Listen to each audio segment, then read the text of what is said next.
If you ever asked me how it started to fall apart, I wouldn't know what to tell you. Maybe it was never built right in the first place. Maybe I was too blind, too hopeful, too desperate to believe I could be enough. My name's Warren. I'm nobody special, just a quiet guy from Delaware who thought marrying the girl he loved would mean something permanent, something safe. Her name was Lorraine, and when she smiled at me for the first time back in college, I swear I thought I'd won the lottery. She had this wild energy, this fire that made everyone turn their heads when she walked into a room. I was just the guy in the corner watching and wishing. We married young, too young if you ask anyone. Now, Lorraine liked to say she was building a kingdom, and for a while I believed I was her king. But it wasn't long before I realized she hadn't crowned me.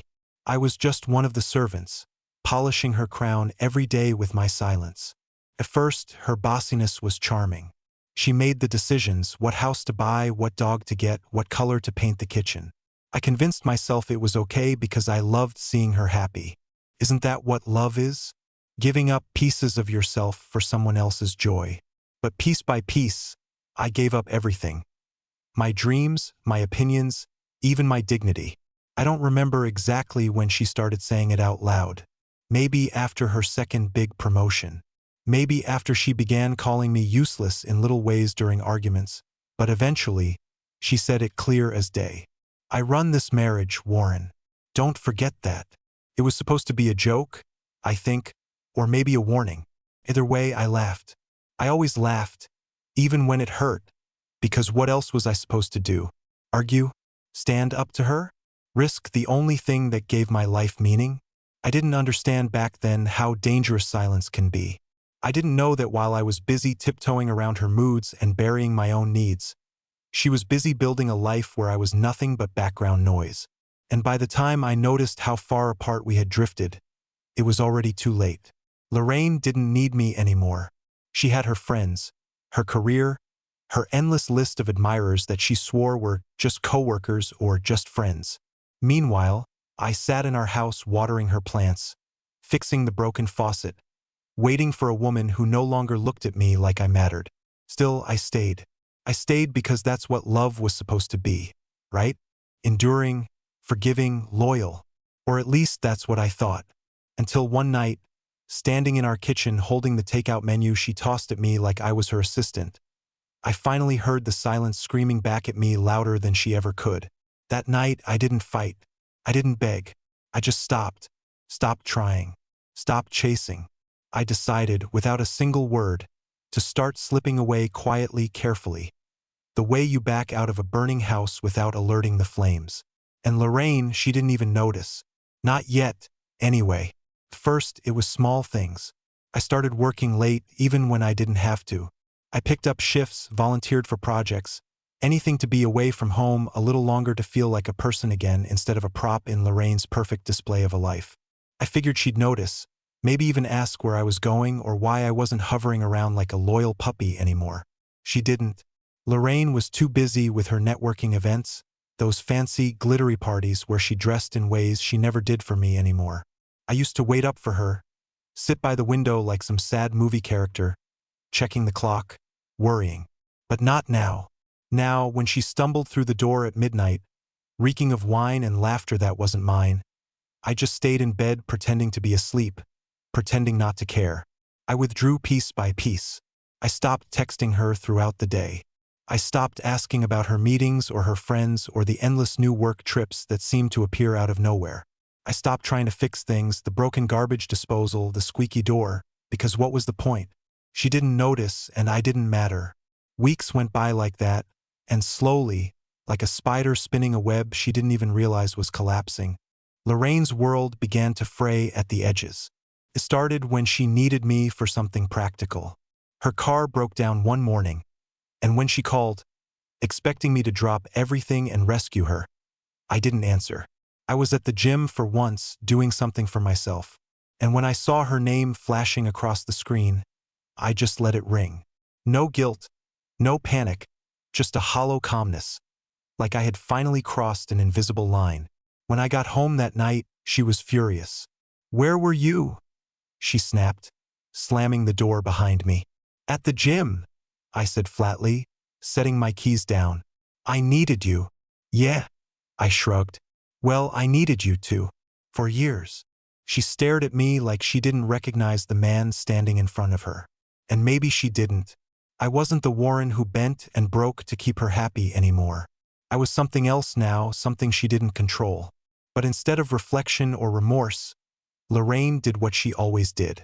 She attacked, blamed, accused. You're abandoning me. After everything I gave you, she shouted. I almost laughed. Everything she gave me? What exactly had she given, other than loneliness wrapped in pretty paper? That night, she stormed off to sleep in the guest room. I didn't follow. I didn't plead. I didn't even flinch when I heard the door slam. And that's when I realized she wasn't in charge anymore. Not of me. Not of this marriage. Not of anything. She just didn't know it yet. The unraveling had begun. Not with an explosion, but with a quiet, merciless drift. And soon enough, Lorraine's carefully curated kingdom was going to crumble under the weight of everything she thought she could control. But the worst part? I wasn't angry. I wasn't even sad. I was free. The days that followed were like watching a glass slowly crack under pressure. You can't always hear it at first, but you know it's happening. You feel it in the tension, in the way the air changes. Lorraine started trying harder, but not in the way that mattered. She didn't apologize, didn't ask what was wrong, didn't open a real conversation. No, she went for appearances. She started cooking again, poorly, since she never really liked it, and invited me to eat dinners I hadn't been asked about. She bought new clothes, wore expensive perfume around the house, dropped hints about maybe taking a vacation together. It was all surface, all performance. She thought she could lure me back with glitter and smiles, not realizing that the bond she thought she commanded was already severed deep inside me. And the more she tried to play the role of the perfect wife, the more glaringly fake it all felt. One Saturday afternoon, she suggested we host a barbecue. Something casual, she said. Just friends and neighbors. I didn't argue. I didn't care. Let her throw her little show. So, I mowed the lawn, set up the chairs, and made small talk with strangers who still believed Lorraine's fairy tale about our power couple life. But then, late into the evening, after a few too many glasses of wine, Lorraine made her mistake. I overheard her in the kitchen with two of her friends. I wasn't eavesdropping on purpose. I was just walking past to grab another soda, but what I heard stopped me cold. I mean, it's not like Warren's going anywhere, she said, laughing. He knows he's lucky to have me. Without me, he'd probably be living in some sad little apartment eating ramen noodles. The friends laughed along, one of them tossing in, "Men are like dogs. You just have to keep them on a short leash." Lorraine didn't even defend me.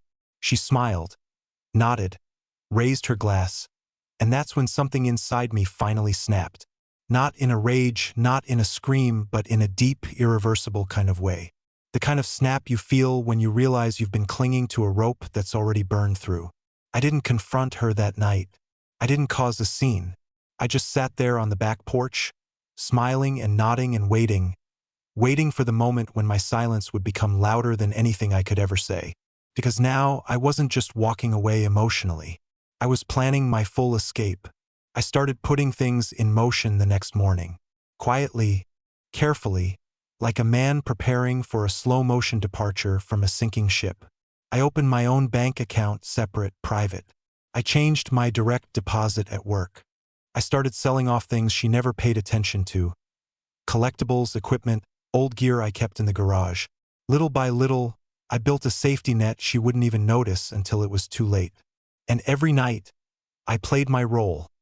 The quiet, submissive husband. Every smile was calculated. Every nod was a goodbye she couldn't yet hear. Lorraine thought she still ran the marriage. She thought she still held the leash. But in reality, I wasn't even in the yard anymore. And soon, she would find herself standing alone in the kingdom she built, with no one left to bow at her feet. It's funny how blind people can be when they believe they're untouchable. Lorraine strutted through the following weeks like a queen, oblivious to the crumbling foundations beneath her castle. She spent more money, planning weekend getaways for us, but somehow, always with her friends tagging along. She began hinting about buying a bigger house, one with a pool, maybe a second vacation home down south. In her mind, life was expanding. She was ascending. Meanwhile, I was erasing myself from her future, one quiet step at a time. I wasn't angry anymore. Anger had burned itself out. What was left was cold, clear, surgical. I studied our accounts like a surgeon studies an operation. I memorized what bills were in my name, what leases, what payments. Lorraine had always prided herself on being the money manager, meaning she spent it while I paid the bills. She never bothered with the details, and now that would be her undoing. I moved carefully, transferring my half of our joint savings into my private account over weeks, small enough amounts that she wouldn't notice. I paid off my truck quietly, set up a separate insurance policy, rented a small apartment under a different name across town.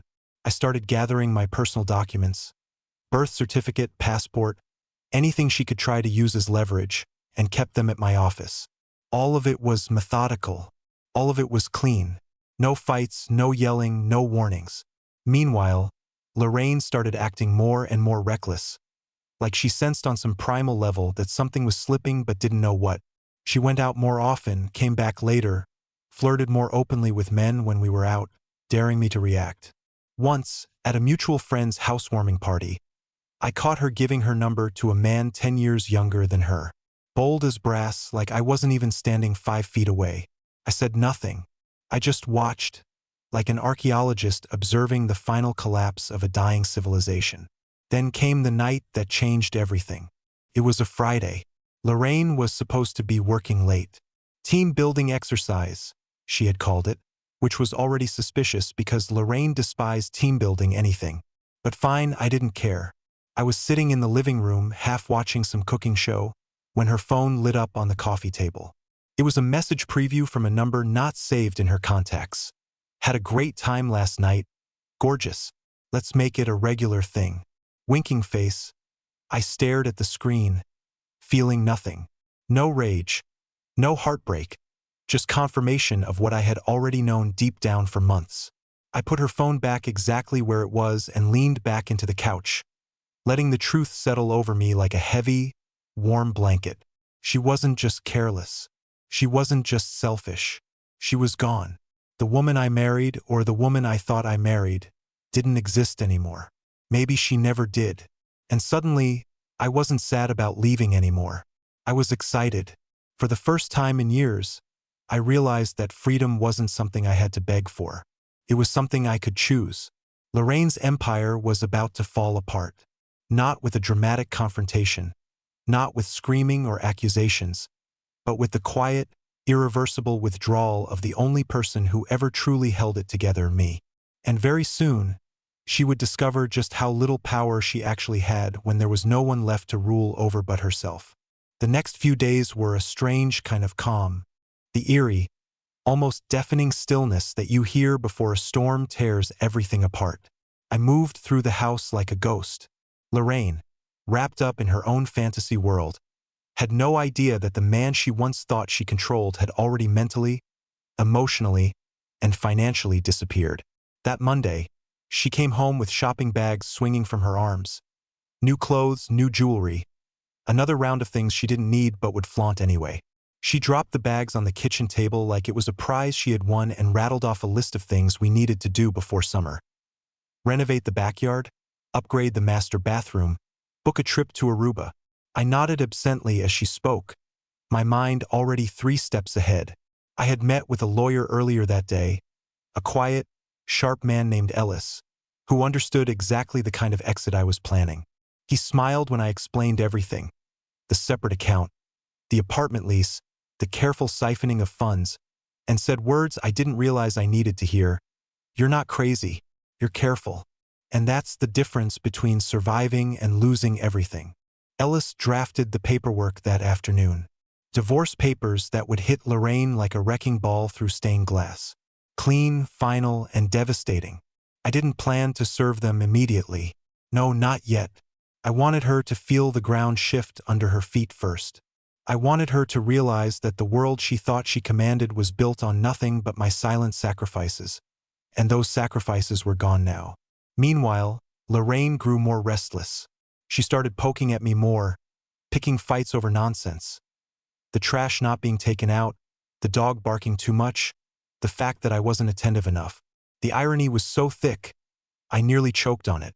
But I didn't engage. I smiled. I apologized. I stayed calm while she flailed, desperate to regain a grip on something she couldn't name. One evening, after another passive-aggressive dinner, she slammed her wine glass on the table and hissed, "You used to worship the ground I walked on. What happened to you?" I set my fork down carefully, looked her straight in the eye and said, "Maybe you just stopped walking on the ground and started floating above the rest of us." She blinked, confused, maybe even a little hurt, but I didn't press the moment. I got up, washed my plate, and went to bed alone. The next morning, I caught her snooping through my phone while she thought I was in the shower. I didn't confront her. I didn't have to. It was pathetic watching her scramble for proof of wrongdoing, desperate to find a reason to blame me for the emptiness she had created. But there was nothing to find. I wasn't the one who had broken our marriage. I wasn't the one chasing validation from strangers. I wasn't the one who believed love was about domination and pride. That was all her. And soon, she would finally stand face to face with the consequences of treating loyalty like a leash instead of a bond. The wheels were turning now. Papers ready, bank accounts separated, apartment furnished, every piece of my old life packed into boxes she hadn't even noticed missing. I gave Lorraine one last gift before the end, a weekend getaway. I booked it for her and a friend, a spa retreat 2 hours away. She squealed with excitement when I told her, hugged me tightly, kissing my cheek like we were still some golden couple. She had no idea it was a setup. No idea that while she was soaking in mud baths and sipping overpriced cocktails, I would be making my final move. When she returned, everything she thought she owned, everything she thought she ruled, would be gone. And the only thing left would be the echo of her own arrogance. The day Lorraine left for the spa retreat felt almost ceremonial. She breezed around the house with her white designer suitcase, her hair perfectly styled, her phone glued to her ear, arranging dinners and massages and facials.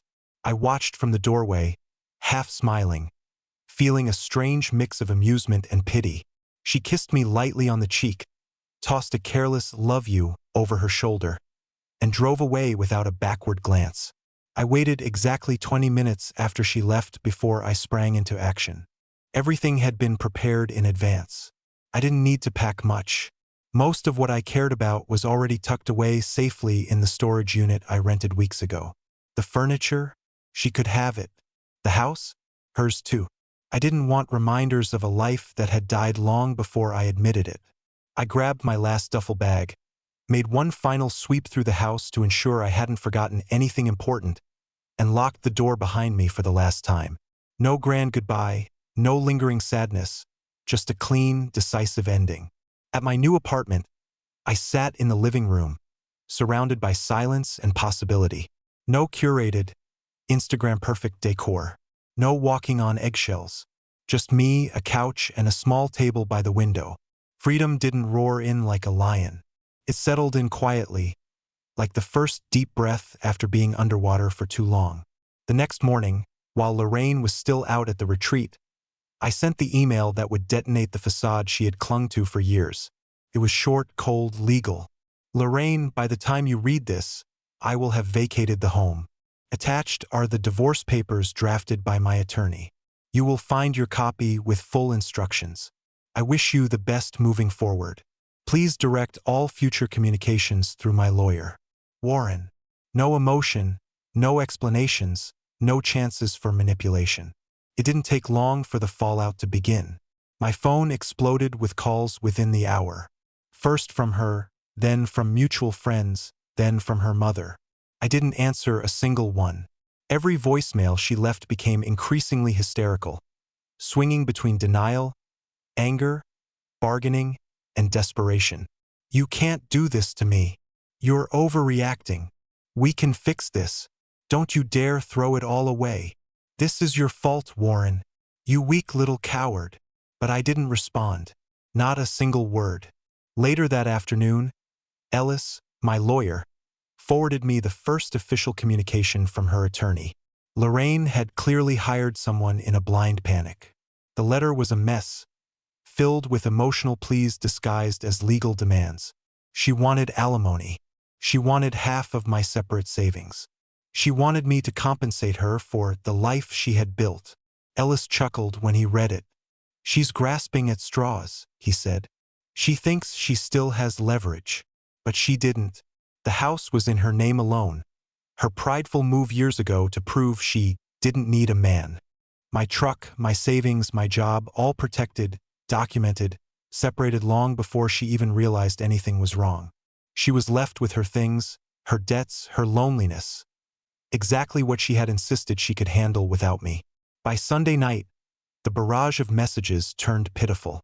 Lorraine crying into the receiver, promising she would be better, that she didn't mean it, that she just needed time. But it was too late. The final string had been cut.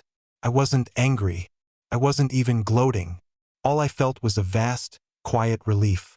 For the first time in nearly a decade, I wasn't someone's project. I wasn't an accessory to someone else's ego. I was just Warren. Flawed, tired, heartbroken, but finally mercifully free. Lorraine had spent years believing she controlled me, controlled the marriage, controlled the future. But power built on contempt is fragile. And once it shatters, there's nothing left to hold on to but regret. Monday morning arrived like a tidal wave, but I was already miles away from the wreckage. I went to work as if nothing had happened, blending into the normal routine that now felt like a brand new life. No one there knew what was unfolding in the background. I liked it that way, my private revolution. Meanwhile, Lorraine was losing her grip faster than I could have predicted. Around noon, I checked my personal email, the one she didn't know about, and found a message from a mutual friend, someone I hadn't spoken to in months, but who had apparently heard the news. Man, Lorraine's losing her mind. Posting cryptic quotes on Facebook, deleting pictures, posting new ones an hour later. It's a mess. What happened? I didn't reply. There was no explanation that would make sense to people who only ever saw our surface. The perfect photos, the vacations, the big smiles at other people's weddings. They didn't see the nights of loneliness, the erosion of dignity, the 1,000 tiny cuts she dismissed as jokes or just being honest.